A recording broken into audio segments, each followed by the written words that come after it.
إلا ما علمتنا إنك أنت العليم الحكيم ولا حول ولا قوة إلا بالله العلي العظيم اللهم صل على سيدنا محمد وعلى آله وصحبه أجمعين اللهم لا سهل إلا ما جعلته سهلا وأنت تجعل الحزن إذا شئت سهلا رب اشرح لنا صدورنا ويسر لنا أمورنا برحمتك يا أرحم الراحمين ربنا زدنا علما وارزقنا فهما برحمتك يا أرحم الراحمين أما بعد Alhamdulillah, segala puji bagi Allah Subhanahu wa taala yang telah mempertemukan kita pada pagi yang mulia ini. Tidak lupa kita panjatkan selawat dan salam kita ke atas junjungan besar Nabi Muhammad sallallahu alaihi wasallam. Pertama dan selamanya, marilah kita panjatkan syukur dan puji keduanya dan juga selawat pada Nabi sallallahu alaihi wasallam. Yang hormati pengurusi Madrasah Imam Tuan Bilal Siak dan seluruh ahli jawatan masjid, seluruhnya muslimin muslimat, mukminin mukminat, hadirin wal hadirat mati Allah Subhanahu wa taala. Baik tuan-tuan, hadirin mati Allah Subhanahu wa taala. Kita sambung bacaan kitab kita pada kata musannif rahimahullah taala, faedah ini suatu kegunaan. Barang siapa mati dengan kalimat yang pertama, iaitu la ilaha illallah, yakni seorang yang mati yang habis suara mulutnya dengan kalimat syahadah, nescaya dimasukkan dia ke dalam syurga, sebagaimana tersebut di dalam hadis yang sahih. Oleh itu seyogialah bagi orang Islam yang menunaikan segala kewajipan Allah sebagai wajib, seperti sembahyang, puasa dan sebagainya, dan menjauhi segala larangan yang ditegakkan dia oleh Allah, bahawa membanyak ia akan menyebut la ilaha illallah, yakni berzikir dengan ikhlas serta mulahadzah ia akan maknanya. Ini satu faedah tuan-tuan hadirin mati Allah Subhanahu wa taala yang dibawa datangkan musannif muallif pengarang kitab.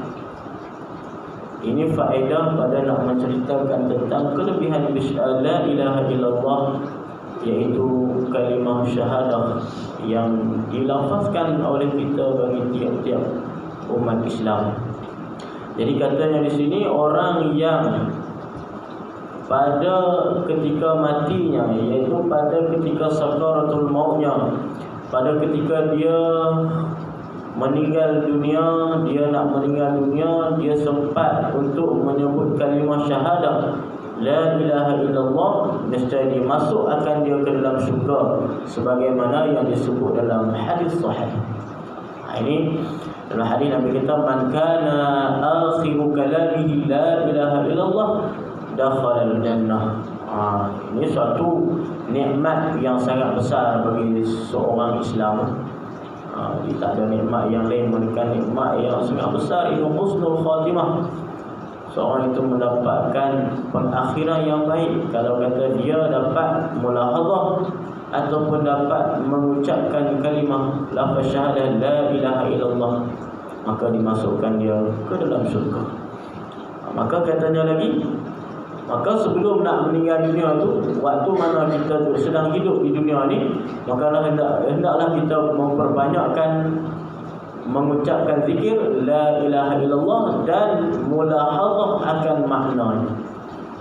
Dia kata menyebut la ilaha illallah, berzikir dengan ikhlas serta mulahadzah ia akan maknanya. Kita menyebutkan zikir la ilaha illallah dengan ikhlas hati kita, dan juga kita tadabburkan makna. Mulahadzah makna, maka kita ketahui makna la ilaha illallah. Apa maknanya? Tiada Tuhan yang layak, yang benar-benar disembah illallah, melainkan Allah Ta'ala sahaja. Itulah makna la ilaha illallah. Sebab yang pertama, nak terima amal kita ini dengan ikhlas. La ilaha illallah, berzikir dengan ikhlas. Jadi itu nak terima dulu amal kebaikan, amal seperti zikir kita ni. Yang pertama mesti ikhlas. Kalau tak ikhlas, bukan kerana Allah SWT, tak diterima amalan zikir kita. Yang kedua, zikir kita itu kena mulahadzah makna, kena faham makna, kena tahu makna, barulah dikirakan pahala oleh Allah Subhanahu wa taala. Itu. Ini ulama kata kalau zikir ini memang kena tahu maksud dia daripada zikir, li husuli thawab, untuk menghasilkan pahala. Adapun kita baca Al-Quran, tidak disyaratkan untuk kita faham makna untuk mendapatkan pahala. Maksudnya tak syarat nak dapat pahala kita baca Quran, tak syarat kena tahu maksud daripada ayat Quran yang kita baca. Kita baca selama di Al-Quran, bukan semua makna kita tahu, tapi dapat pahala, dapat pahala baca Quran. Tahu makna, pahala tambah lagi. Tapi zikir, ulama menyebut zikir ini kena faham makna dulu, barulah kita lihusul lisawab, untuk menghasilkan pahala. Jadi kita ada zikir la ilaha illallah, mana yang tiada Tuhan yang layak menyembah melainkan Allah. Subhanallah, maha suci Allah. Alhamdulillah, segala puji bagi Allah. Allahu Akbar, Allah maha besar. Astaghfirullahalazim, aku menuntut keampunan daripada Allah Ta'ala yang maha agung, yang maha tinggi, yang maha mulia. Itu kita kena faham makna, barulah untuk kita menghasilkan pahala. Baik tuan-tuan, jadi zikir la ilaha illallah adalah zikir yang sangat besar, zikir yang sangat besar. Bahkan dalam hadis yang lain, kalau kita tengok, ada satu hadis Nabi SAW bersabda, man qala la ilaha illallah Muhammadur Rasulullah kulla yawmin mi'ata marrah, barang siapa yang mengucapkan la ilaha illallah Muhammadur Rasulullah tiap-tiap hari 100 kali, jaa yawmal qiyamah wa wajhuhu kal badr, dia akan datang pada hari kiamat kelak dalam keadaan mukanya itu bercahaya seperti cahayanya bulan. Orang yang mengucapkan zikir la ilaha illallah Muhammadur Rasulullah tiap hari 100 kali. 100 kali tiap hari kita ucapkan zikir la ilaha illallah, maka datangnya di dalam keadaan kiamat, di hari kiamat kelak, dalam keadaan mukanya itu penuh dengan bercahaya seperti mana terangnya cahaya bulan. Ini satu nikmat, satu perkara yang besar yang Allah Ta'ala ganjarkan kepada orang-orang yang beramal dengan zikir la ilaha illallah Muhammadur Rasulullah. Kerana zikir ini dia panggil zikir nafi wal isbat, zikir yang nak menafikan tiada Tuhan yang layak disembah, illallah mengisbatkan bahawasanya hanya Tuhan yang layak disembah adalah Allah Subhanahu wa ta'ala. Ini zikir kalimah tauhid yang sangat besar, sebab itu besar pahala dan ganjaran dan kelebihan yang Allah bagi. Baik. Kemudian dan Allah akan Muhammad Rasulullah dalam hatinya supaya sempurna berzikir dengan dia. Jadi la ilaha illallah Muhammadur Rasulullah, dia adalah Tuhan melainkan Allah. Nabi Muhammad SAW pengguru Allah ataupun Rasulullah, pengutus-utusan Allah Subhanahu wa ta'ala. Kerana demikian itu suatu perkara daripada tawaran dan galakan yang baik dan besar pahalanya sebagaimana tersebut dalam hadis yang sahih. Akan demikian itu hadis sangat banyak tuan-tuan. Kalau kita nak tengok hadis sahih berkaitan la ilaha illallah, tuan-tuan boleh cek sendiri.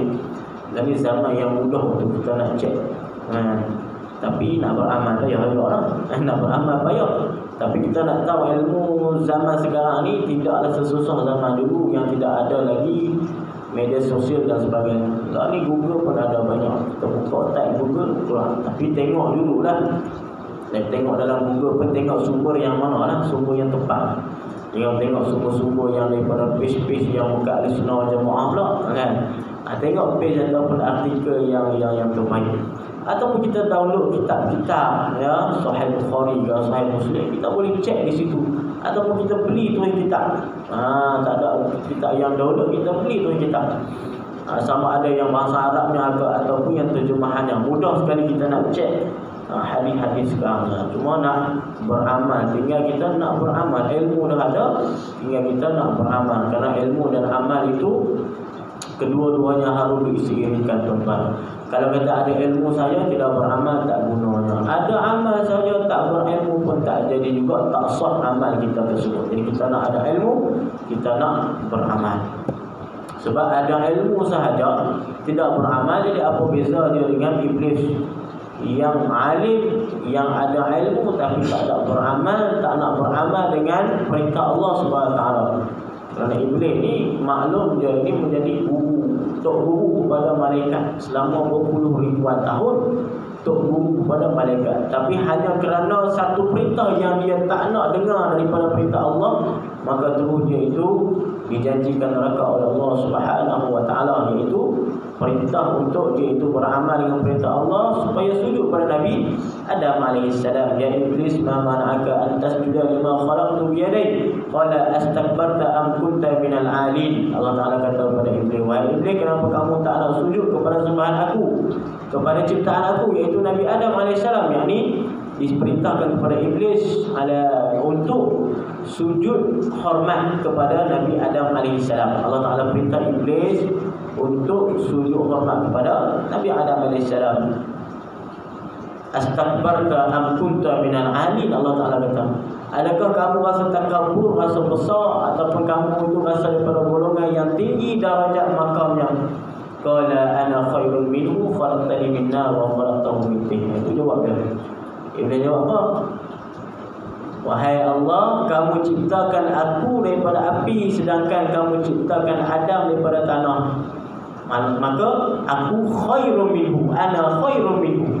Aku lebih baik daripada Adam. Kamu cipta aku daripada api, kamu ciptakan Adam daripada tanah. Maka aku tak nak sujud padanya, kerana aku lebih baik daripada Adam alaihissalam. Maka disebabkan sifat bongkok, takabur, rasa besar dirinya iblis ini, tak nak beramal walaupun ilmunya banyak waktu tu ya, tapi tak nak beramal, maka dijanjikan neraka oleh Allah Subhanahu Wa Taala.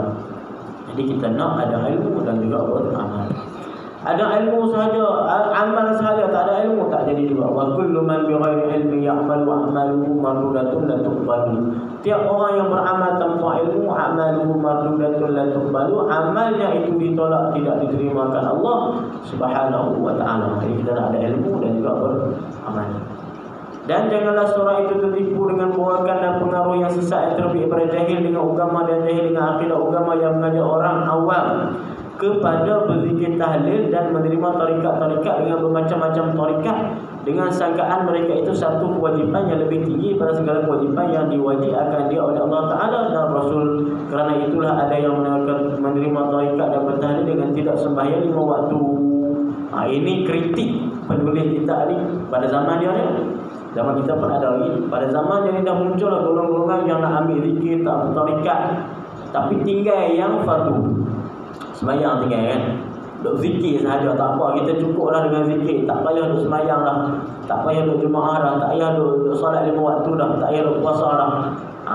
Ini dicerita ni sebab ada golongan ini muncul pada zaman musannif, zaman dia ni, zaman pengarang, tuan syekh pengarang kitab kita. Zaman kita pun ada lagi zikir zikir ataupun sebahagian tarikat yang sesat. Jadi kita bukan menghukumkan ke semua. Tarikat itu memang ada yang betul, ada yang sesat. Yang banyaknya betul lah, betul tu banyak berbanding sesat. Tapi yang sesat tu ada lah. Tapi bukanlah kita nak kata semua tarikat itu tak ada, salah lah.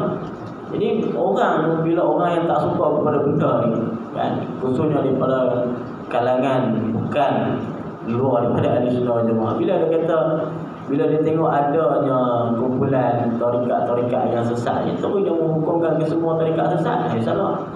Yang sesat kita katakan sesat, yang tak sesat kita katakan tak sesat. Macam tu, kena adil di dalam penilaian. Macam orang Islam juga. Adakah kita nak menilaikan Islam itu hanya dengan tengok orang Islam itu sendiri? Tidak, tengok agama tu kan. Tengok orang Islam sendiri, ada yang tak semayang. Tapi yang kaedah undang-undang disiplin Islam yang mesti wajib semayang. Bukan kita katakan ini sebabkan dia tak sembahyang maka agama Islam ni tak betul. Bukan macam tu. Sama juga tarikat ni, bukan semua yang sesat, yang sesat-sesat, yang betul. Jadi dia kata sini, jangan terpengaruh dengan ajakan orang-orang yang mengambil zikir tarikat dan bertahlil dengan tidak sembahyang 5 waktu. Atau ada pula yang mengambil tarikat yang bertahlil bercampur gaul di antara lelaki dan perempuan yang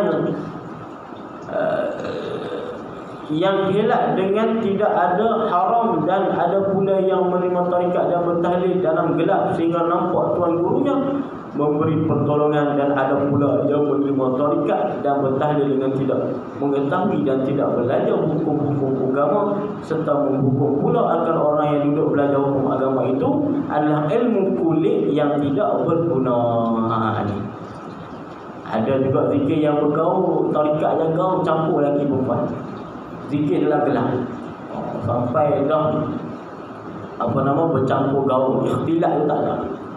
Bercampur gaul di antara lelaki dan haram halal dia tak kira, campur habis.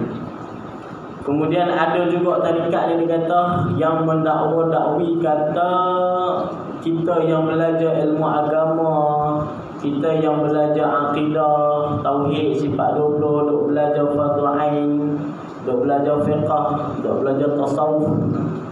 Dia kata ini hanya ilmu yang kulit. Dia kata ni ilmu atas air je ni. Kamu tak menyelam yang dalam lagi. Yang mendalamnya, yang di dalamnya itu, isinya itu yang kami bawa ni. Mengatakan belajar akidah ni tak payah. Ini kulit-kulit je, kita nak yang dalam. Ini pun ajakan daripada perkara-perkara yang batil yang besar. Sedangkan tuan-tuan, untuk sampai kita kepada isi mesti melalui dengan kulit, iaitu syariat dulu. Syariat, tarikat, hakikat, barulah sampai makrifat. Mana boleh kita nak sampai kepada tingkatan makrifat ataupun tingkatan yang seterusnya sebelum seorang itu melalui jalanan syariat. Tak boleh. Syariat itu umpama sabut kelapa kan, kelapa buahnya kelapa. Yang luar itu dipanggil syariat, sabut tu kulit dan kemudian sampai kepada tempurung itu tarikat.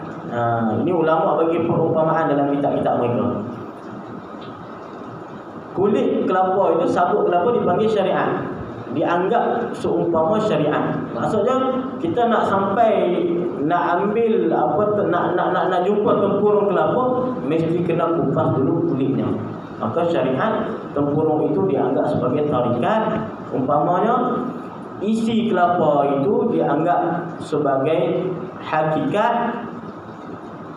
Keluarnya minyak hasil daripada perahan isi kelapa tadi, itulah dipanggil umpama sebagai makrifat.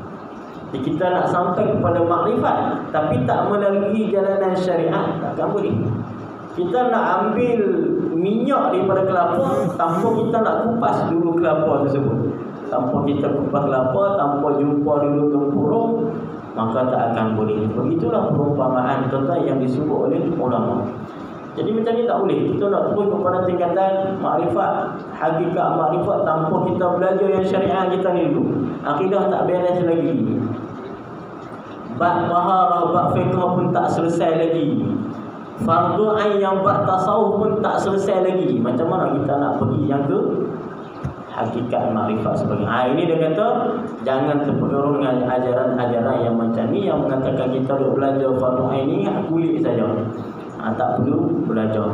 Ini dia tahzir ataupun dia nak kritik, memberi waspada kepada ajaran-ajaran yang macam ni.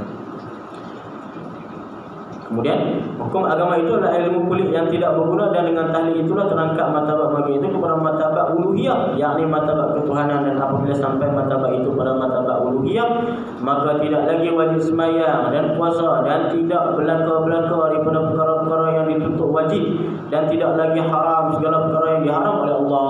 Ini ada golongan, kita kata golongan yang dia hanya berzikir tahlil saja. Bila zikir-zikir tahlil, dia naik kepada martabat uluhiyah, naik pada martabat tinggi, makam yang tinggi, sampai satu ketika ajaran ni, makam tinggi ni tak perlu lagi nak sembahyang, tak perlu lagi mengharamkan perkara yang diharamkan Allah, tak perlu lagi menghalalkan perkara yang dihalalkan. Tunggang terbalik dah, yang haram perkara jadi halal, yang halal jadi haram, sembahyang tinggal dan sebagainya. Maka itu adalah bukan itu. Sebab tu kalau kita tengok tuan-tuan, mursyid-mursyid tarikat yang betul, tarikat yang betul, mereka tidak akan meninggalkan pengajian di dalam majlis zikir mereka. Zikir, tapi pengajian jangan tinggal. Ataupun seorang itu nak ambil tarikat, disyaratkan dia itu mengaji. Waktu saya duduk mengaji di Aceh itu, sistem pondok di sana, dia kalau seorang itu dah khatam tamat ke kelas 6 ataupun 7, dia masuk ada kelas 1, 2, 3, 4, 5, 6, 7. Habis tu dah baru boleh bai'at, baru boleh ambil tarikat Nasyabandi Al-Khalidi di Aceh. Maksudnya dia mengaji dulu, bukan yang masuk pondok tu terus ambil tarikat dah. Kena mengaji dulu. Kalau kata fiqh dah khatam kitab Mahali. Mahali ni kitab tinggi lah, syarah bagi kitab Minhaj. Dah khatam dah Mahali, dah khatam I'anah, dah khatam dah Bajuri. Kitab-kitab yang penting dalam mazhab Syafi'i kita ni dah faham dah. Barulah dah khatam juga kitab-kitab akidah.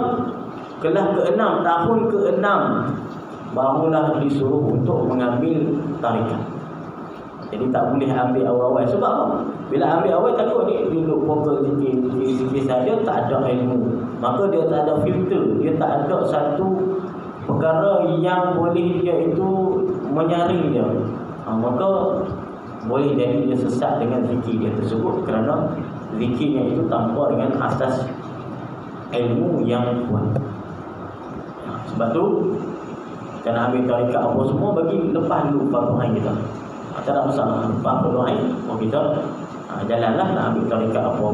Tapi sekali mana selagi mana tarikat kita ambil tu, tengok tarikat muktabarah lah, tarikat yang telah diakui oleh ulama-ulama, tarikat yang diakui oleh tempat kita ni. Kalau di Sembilan ni kan dia ada senarai tarikat-tarikat yang yang diletakkan, disahkan di bawah enakmen tarikat dan tasawuf Negeri Sembilan. Yang Sembilan ni kuat di lubang Ahmadiyah lah. Ahmadiyah kan, tarikat yang Syekh Murtada kan, mufti dulu Syekh Murtada. La ilaha illallah Muhammad, yang zikir belakang semayang tu kebanyakan di Negeri Sembilan. Saya tak jumpa di Negeri lain. Datang kat Negeri Sembilan ni baru tengok. Bertanya orang, kalau kita zikir pada tarikat Ahmadiyah. Saya pun tak tahu dulu. Kita tak ambil zikir tarikat Ahmadiyah ni, tak ambil. La ilaha illallah Muhammad fi kulli lamhatin wa nafasin ada ma wasi'ahu ilmullah tu.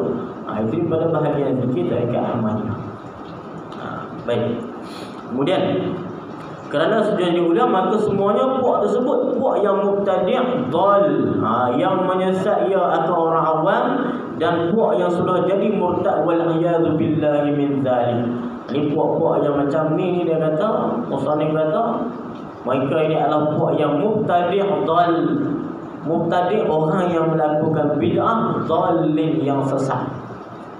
Sebab tu dia sandingkan mubtadi' dhal, bid'ah yang sesat. Ini isyaratkan kepada kita ni ada dua lah bid'ah ni. Ada bid'ah yang hasanah, ada bid'ah yang dalalah. Bid'ah yang baik, bid'ah yang buruk, bid'ah yang sesat. Jadi tak boleh kita nak borong semua asalkan benda itu bid'ah semua sesat, tak boleh. Kena ikutkan semua tu benda yang Nabi tak buat. Ini yang golongan-golongan tertentu yang hidup faham ni. Semua Nabi tak buat, tak boleh buat. Tak semua macam tu. Bilal bin Rabah, tukang azan Nabi SAW. Tukang azan Nabi ni ada dua orang. Satu Bilal bin Rabah, satu nama dia Abdullah ibnu Umi Maktum yang buta tu. Bilal bin Rabah, satu ketika kan Nabi kata, wahai Bilal, aku mendengar tapak kaki kamu di syurga. Itu kiasan Nabi kata Bilal ni ahli syurga. Nabi tanya dia, apa amalan kamu yang kamu buat? Nabi jawab Bilal, aku tak buat amalan apa, melainkan semua amalan yang kamu suruh, kamu perintah dan kamu larang, aku taat, aku ikut semua. Melainkan wahai Rasulullah, ada satu amalan yang kamu tak pernah suruh tapi aku buat, iaitu solat sunat selepas wudu 2 rakaat, solat selepas wudu. Maka Nabi tak kata apa. Itu adalah ikrar Nabi. Bila Nabi tak kata apa, maka perkara itu menjadi ikrar Nabi, sunnah Nabi SAW. Ya, kita belajar dalam hadis kan, sunnah. Bab sunnah ni maksudnya apa? Perbuatan Nabi, percakapan Nabi, qaul Nabi, af'al Nabi, wa ikrar, wa taqrir, dan ikrar, pengiktirafan Nabi. Nabi tak kata apa, Nabi diam saja. Itu seolah perkara itu pun menepati dengan sunnah Nabi SAW. Sebab tu benda yang bid'ah ni ada dua lah tuan-tuan. Ini kalau kita nak urai ni panjang. Tuan-tuan tengoklah ceramah-ceramah ustaz banyak lah tentang bid'ah apa semua. Kalau kita nak faham lebih lanjut, Imam Syafi'i, di pendapat Imam Syafi'i, bahagian bid'ah ada dua, bid'ah hasanah wa sayyi'ah. Kata Imam Syafi'i apa? Wa ma ahdatha wa khalafa sunnatan aw kitaban aw ijma'an aw atharan fa huwal bid'atu dhallah. Perkara baru yang timbul, maksudnya tak ada pada zaman Nabi, perkara yang baru, tapi perkara tersebut melanggar, menyalahi daripada Quran ataupun hadis Nabi ataupun ijma' ulama ataupun asar sahabat, fa huwal bid'atu dhallah. Perkara tersebut dipanggil bid'ah yang sesat. Solat subuh contoh, dia solat, dia kata hari ni aku rasa rajin nak solat 3 rakaat subuh. Bid'ah adhallah. Sebab apa? Melanggar daripada Al-Quran, melanggar daripada hadis, melanggar daripada ijma' ulama dah. Tak ada ulama, tak ada khilaf kata solat subuh itu 2 rakaat. Tak ada khilaf semua ulama. Itu ijma'. Yang khilafnya kunut ke tak kunut, itu khilaf kan? Baca bismillah slow ke, perlahan ke ataupun kuat, itu khilaf. Tapi 2 rakaat subuh tak khilaf. Maka dia telah melanggar, membuat satu lagi dia kata 3 rakaat. Maka itu bid'ah yang dhallah. Ini maksud kita sebab melanggar Quran, melanggar hadis, melanggar ijma', melanggar asas sahabat, maka ini dianggap bid'ah yang sesat. Wa ma adatha wa lam yukhalif syai'an min dhalika fa huwal bid'atul mahmudah. Dan perkara yang baru yang datang tapi tidak melanggar daripada Quran, daripada sunnah, daripada asal sahabat, iaitu selari dengan Quran, selari daripada sunnah, selari daripada sahabat, walaupun perkara itu baru berlaku, baru ada. Fawal bid'atul mahmudah. Kata Imam Syafi'i, itu bid'ah yang baik, bid'ah yang boleh dipuji, bid'ah yang hasanah, yang cantik, yang baik, yang boleh diamal. Jadi kesimpulannya, bid'ah ni perkara yang baru ada, maksudnya zaman Nabi tak ada. Tapi perkara baru itu tidak semua ditolak, tidak semua dianggap tidak diterima hanya kerana Nabi tak buat. Tengok dulu perkara itu melanggar Al-Quran, hadis, ijma' ataupun tidak. Kalau melanggar ditolak, kalau tak melanggar diterima. Ini bukan perkataan ataupun pendapat kita, tuan-tuan. Ini pendapat Imam Syafi'i. Imam Syafi'i. Dia sebut Imam Syafi'i ni kan, seorang imam yang besar lah, imam maklum. Walaupun memang kita katakan ulama itu tak masuk, tapi Imam Syafi'i ni siapa nak banding dengan orang lain? Tak ada. Salafus salih, bahkan terbaik kurun dah. Nabi kata khairul qurun qarni summal ladzina yalunahu summal ladzina yalunahu. Sebaik kurun aku, kurun sahabat Nabi dan kurun sahabat, kurun tabi'in dan kurun tabi'ut tabi'in. 300 kurun, 300 tahun, 3 kurun tersebut. Itu kurun yang salafus salih, zaman yang terbaik, umat yang terbaik daripada umat Islam. Bukan kurun kita bukan zaman yang umat terbaik. Zaman umat yang terbaik 3 kurun ini. Kurun sahabat Nabi radhiyallahu anhum ajma'in, tabi'in, orang yang sempat jumpa dengan Nabi, tabi'ut tabi'in, orang yang sempat berjumpa dengan tabi'in. Iaitu Imam Syafi'i duduk di mana? Tabi'ut tabi'in. Sempat berjumpa dengan tabi'in. Imam Syafi'i tak sempat dengan sahabat, tapi masih di dalam kurun salafus salih, kurun terbaik umat Islam. Imam Malik tabi'ut tabi'in, sebahagian ulama mengatakan Imam Malik tabi'in. Imam Abu Hanifah tabi'in. Imam Abu Hanifah sempat berjumpa dengan sahabat. Imam Malik, sebahagian ulama mengatakan sempat jumpa sahabat, maka dikirakan sebagai tabi'in. Sebahagian ulama kata tak sempat, maka dikirakan sebagai tabi'ut tabi'in. Imam Malik dia khilaf ulama. Ada yang mengatakan dia itu tabi'in, ada yang mengatakan Imam Malik ini tabi'ut tabi'in.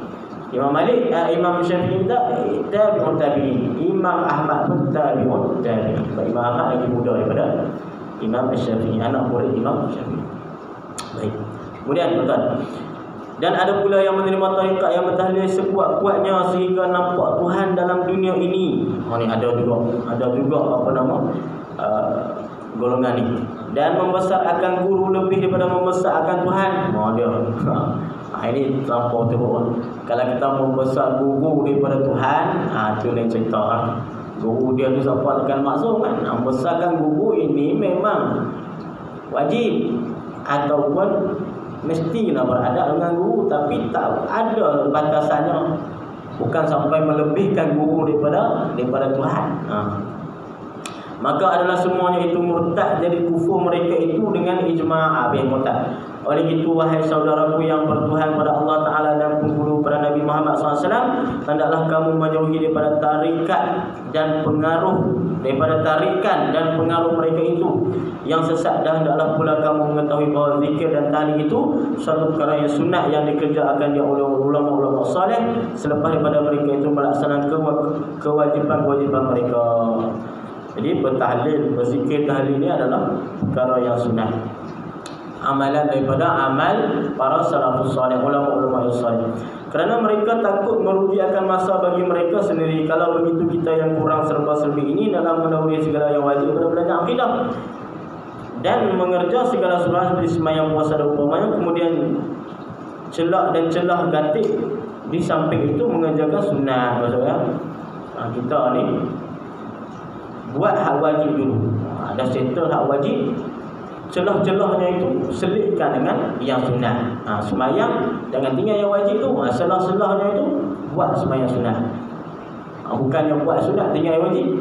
Itu terbalik, tengah langgar.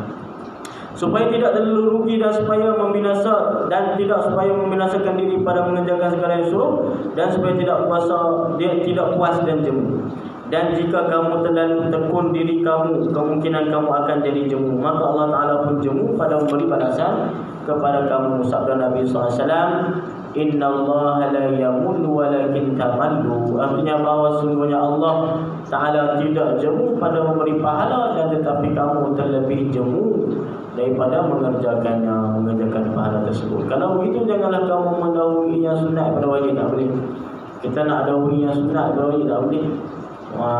Orang bangun solat tahajud cantik dah, bangun mungkin 3 pagi, 3:30 bangun dah. Habis tahajud tertidur. Bangun pula pukul 9. Dia tahajud tapi sembahyang subuh tak. Itu tak kena. Subuh ni gantian. Wajib subuh, wajib tahajud tak wajib. Kerana yang wajib itu berdosa bagi yang tidak mengetahui dan tidak mengerjakan dia. Ini seperti mana akidah juga sama. Tak belajar akidah tapi duk belajar yang lain. Ini contoh bab ilmu. Yang tadi contoh bab ibadah. Contoh yang bab ilmu kan. Akidah tak belajar. Yang wajib kan 3 dah fardu ain. Akidah, ibadat dan fiqh dan tasawuf. Tak belajar 3 ni, tapi duk pergi belajar yang lain dulu. Suka nak belajar kaji-kaji yang lain. Sebab tu kita kena tengok aulawiyat. Aulawiyat kita tu yang mana? Aula yang utama. Kalau kita dah settle fardu ain kita, barulah kita mendalami yang lain. Bukan kita mendalami yang lain tinggal yang akidah. Akidah zero, kosong. Out akidah. Tapi duk belajar yang lain, duk belajar hadis secara mendalam. Bukan tak bagi belajar hadis, belajar. Tapi akidah kita belajar ni, barulah belajar hadis. Sama juga orang belajar hadis tapi fiqh dia tak tamakun di dalam satu mazhab. Itu yang menjadi mazhab rajah.